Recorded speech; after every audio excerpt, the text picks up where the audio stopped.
ఈ palm Sunday అనే సందర్భం ఏంటి? ఏ సందర్భంలో ఆ సంఘటన జరిగింది? ఇప్పుడు మనం తెలుసుకుందాం.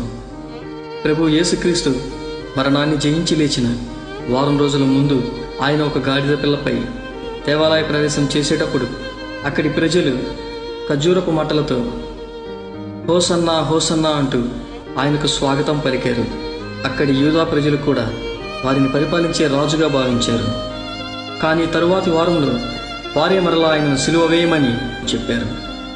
జకర్యా గ్రంథం 9వ అధ్యాయం 9వ వాక్యంలో ఆయన చెప్పిన వాగ్దానం నెరవేరిన సమయం ఇది. సియోను నివాసులారా బహుగా సంతోషించుడి, యెరూషలేము నివాసులారా ఉల్లాసముగా ఉండుడి. నీ రాజు నీతిపరుడును రక్షణ గలవాడును దీనుడనై గాడిదను గాడిద పిల్లను ఎక్కి నీ యొద్దకు వచ్చుచున్నాడు అనే మాట నెరవేరిన సందర్భం ఇది.